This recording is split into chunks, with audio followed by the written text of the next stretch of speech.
Hai ma'am, sido yam nungai kre hai badi ma'am na ibu nushi biba ko ma'am na tau biba gi ai do kaino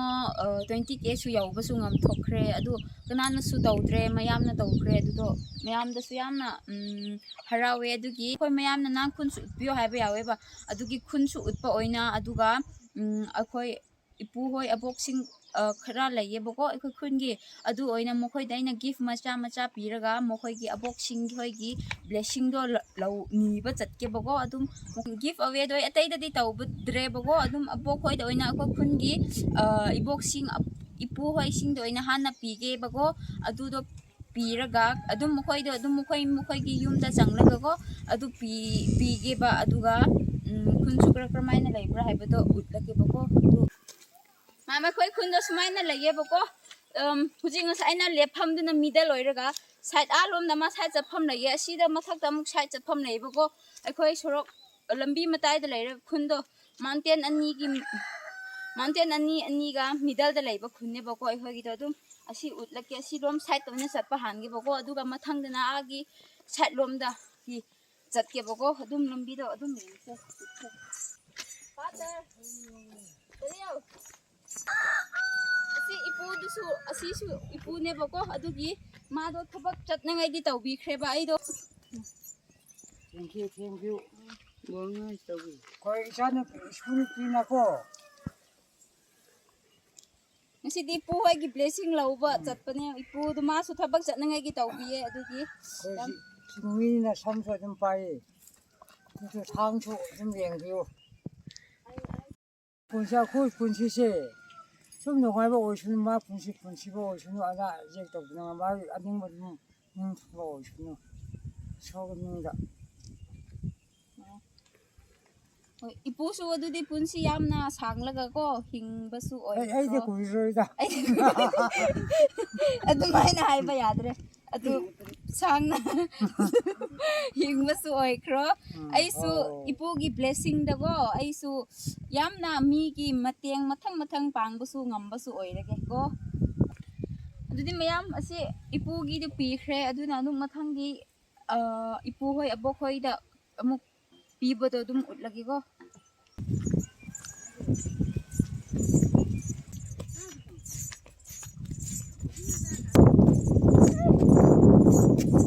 nungsit kan bani na pang pai ya kari gumba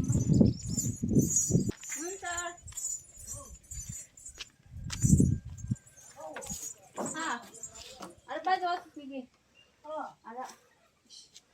masido abok khoi gi khun sing aina chawde bako du arasu dum aina ngamjaba do dum khra kaino tawbane abok khoi gi ipu hoi gi mokhoi gi blessing do phangradi yamna su punsi do yam kare asir aphaba oigalle haibane bako adugi mokhoi do abok khoi da aina yamdrusu aina ngamjaba do dum moida dum bijabane adugi abok asi do amta lawse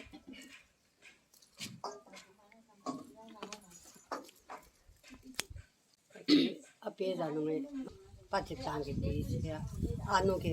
ai kharnamba lung hoi pia so anu ke punsi sang hoi pia so dun khar ke naga punsi hoyero ai punsi jan ro punsi ke sang hoya so pulsi phuldo hoya so ape a kain ke sida mandi jar lan Ongasu madi maring loan da dum phai khre ma gi kresiram loan dugo adugi ekhoi loan da ngang khre dum abok na su dum blessing bi khre yamna su nungai re dun abok su punsi yamna sanglaga dum leiba oi khio haina dum aina nasu nupina adum hairi meyam asi abok su pi khre duna mathangi da amuk pi na ngai gi taw khre amuk mathangi da amuk utlage go nam khun da dum asum masat chatpadu utlage bako dum nungsi su lakpagi sum masam do krum pai bu meyam su kra su khan gnu hai badi crash sam do mamit ta dum pai jile bako adugi makut to srak taw khra bane ba ido adu yum ipu hoi tu su ipu oi khra bani na go kaino taw khre ba ina yum do ina changlaga taw khre bako adu si abok ki ipu du ma do thabak chat thok ram khre bako adugi adum kon adum pi khage adum aina ko si laiba sing do ina adum utlage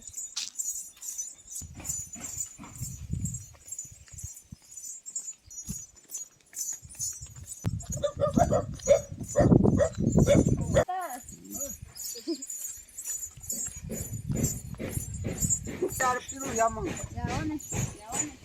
Sale yamang. Ipu se ina ngamjaba dum ipu hoigi 4 phang adum nijaba lakpada duna dum yamdrusu ipuna dum lawsin biyo aduga dum Zoman ko ko. oh Pulsi pulto mo. No. oh ipu su punsi yamna sangna hingba oyo aduga dum ai muk satkhre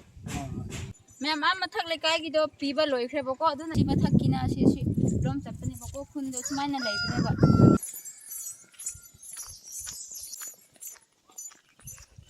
लंबी तो खरादी वा बने सि का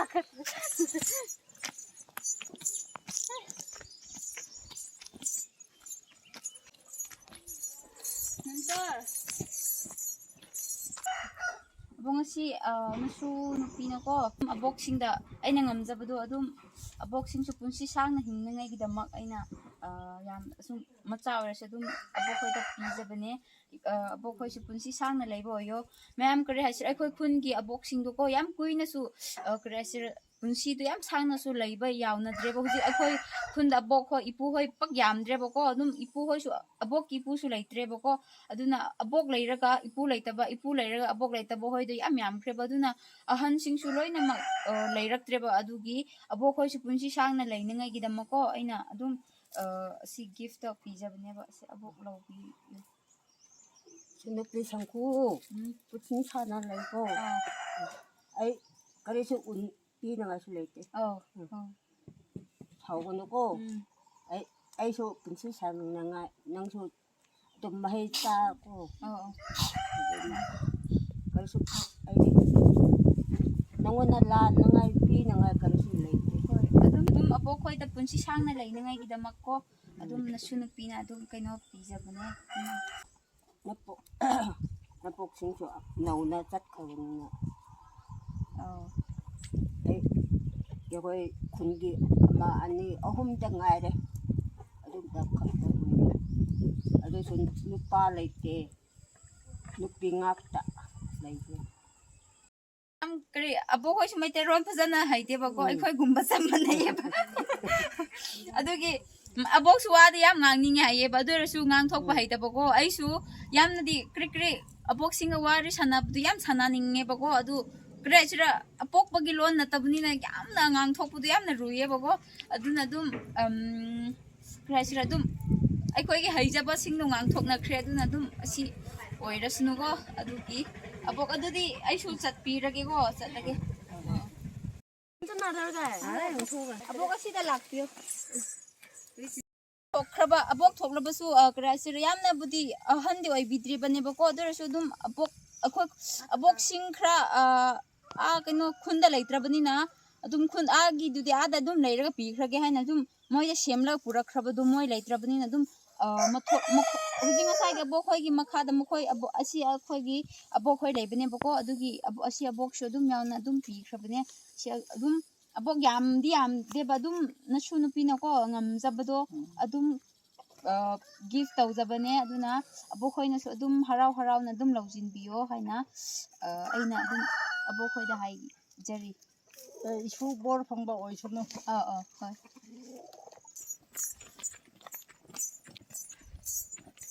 Osman leire yamna su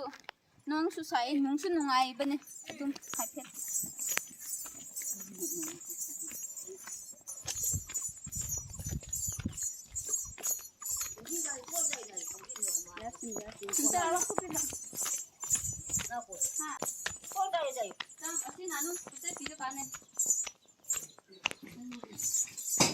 Ma'am ngasi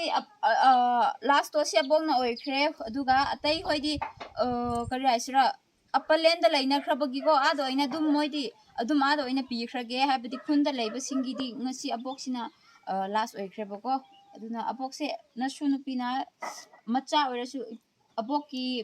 punsi sangngai gidamak aina asi pijabane do asi law Punsi sango ko. Isu nupi. ꯃꯌꯥꯝ ꯉꯁꯤꯗꯣ ꯌꯦꯟꯕꯗꯤ ꯂꯣꯏꯈ꯭ꯔꯦꯕꯀꯣ ꯏꯄꯨ ꯍꯣꯏ ꯉꯁꯤꯗꯣ ꯏꯄꯨ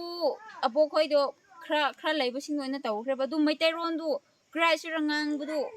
ꯕ꯭ꯂꯦꯁꯤꯡ ꯉꯥꯡꯕ ꯋꯥ ꯉꯥꯡꯕꯒꯨꯝꯕꯗꯣ ꯐꯖꯅꯁꯨ ꯍꯩꯇ꯭ꯔꯦꯕ ꯑꯗꯨꯒ ꯑꯕꯣꯛ ꯍꯣꯏꯁꯤꯡꯁꯨ ꯀꯔꯤ ꯍꯥꯏꯁꯤꯔ ꯃꯣꯏꯁꯨ ꯑꯗꯨꯝ ꯑꯁꯨꯝ ꯆꯤꯡꯗꯀꯣ ꯂꯩꯔꯛꯈ꯭ꯔꯕꯅꯤꯅ ꯃꯩꯇꯩꯁꯤꯡꯁꯨ ꯂꯣꯟꯁꯨ ꯉꯥꯡꯅꯗ꯭ꯔꯕꯅꯤꯅ ꯑꯩꯈꯣꯏ ꯂꯣꯟ ꯉꯥꯛ ꯉꯥꯡꯅꯈ꯭ꯔꯕꯒꯤ ꯄꯛꯅꯁꯨ ꯃꯈꯣꯏꯁꯨ ꯃꯩꯇꯩꯔꯣꯟ ꯉꯥꯡꯕꯁꯨ ꯍꯩꯇ꯭ꯔꯦꯕꯀோ ꯑꯗꯨꯒꯤ ꯑꯩꯁꯨ ꯈꯔ ꯌꯥꯝꯅ ꯅꯥꯟꯅ ꯀꯔꯤ ꯍꯥꯏꯁꯤꯔꯥ ꯋꯥ ꯉꯥꯡꯕ ꯃꯌꯥꯝꯗ ꯄꯛꯆꯒꯗꯕ ꯋꯥ ꯉꯥꯡꯕꯁꯨ ꯍꯩꯇ꯭ꯔꯦꯕ ꯑꯗꯨꯅ ꯃꯌꯥꯝꯅꯁꯨ ꯀꯔꯤꯁꯨ ꯀꯔꯤ ꯍꯥꯏꯁꯤꯔꯥ ꯋꯥꯈꯟꯗꯣ ꯁꯥꯎꯕꯤꯒꯅꯨ ꯍꯥꯏꯅ ꯑꯗꯨꯝ ꯑꯩꯅ ꯍꯥꯏꯅꯤꯡꯉꯦ ꯈꯨꯟꯁꯨ ꯈꯔ ꯃꯇꯦꯛ ꯎꯠꯈ꯭ꯔꯦꯅꯀꯣ ꯎꯠꯈ꯭ꯔꯦ ꯑꯗꯨꯒ ꯑꯗꯨꯝ ꯑꯕꯣꯛꯁꯤꯡꯒꯤ ꯋꯥ ꯉꯥꯡꯕꯒꯨꯝꯕꯗꯣ ꯑꯩꯅ ꯑꯗꯨꯝ ꯉꯁꯥꯏ ꯉꯥꯡꯕꯒꯨꯝꯕꯗ ꯀꯔꯤ ꯇꯥꯕꯗ ꯅꯨꯡꯉꯥꯏꯇ꯭ꯔꯁꯨ ꯃꯌꯥꯝꯅ ꯑꯗꯨꯝ ꯉꯥꯛꯄꯤꯌꯣꯕꯀꯣ ꯑꯗꯨ ꯉꯥꯛꯄꯤꯌꯣ ꯍꯥꯏꯅ ꯑꯗꯨꯝ ꯑꯩꯅ ꯃꯌꯥꯝꯗ ꯅꯤꯖꯩꯌꯦ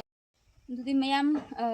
ꯂꯥꯁꯇ ꯃꯌꯥꯝ ꯑꯩꯅ ꯍꯥꯏꯅꯤꯡꯕꯗꯤ ꯃꯌꯥꯝꯅ Q&A ꯇꯧꯕꯤꯔꯣ ꯍꯥꯏꯕꯗꯣꯀꯣ ꯑꯗꯨ ꯃꯌꯥꯝꯅ ꯁꯤꯒꯤ ꯀꯣꯃꯦꯟ ꯕꯣꯛꯁꯇ ꯑꯗꯨꯝ ꯀꯔꯤ ꯍꯥꯏꯁꯤꯔꯥ ꯍꯪꯅꯤꯡꯕꯗꯣ ꯃꯊꯪꯗ ꯀꯔꯤ ꯇꯧꯍꯟꯅꯤꯡꯕꯗꯣ ꯑꯗꯨ ꯑꯣꯏꯅ ꯍꯥꯏꯕꯤꯔꯛꯈ꯭ꯔꯣ ꯃꯊꯪꯗ ꯑꯗꯨꯝ Q&Aꯗꯣ ꯑꯗꯨꯝ ꯁꯣꯏꯗꯅ ꯁꯦꯝꯅꯉꯥꯏꯒꯤꯗꯃꯛꯇꯤ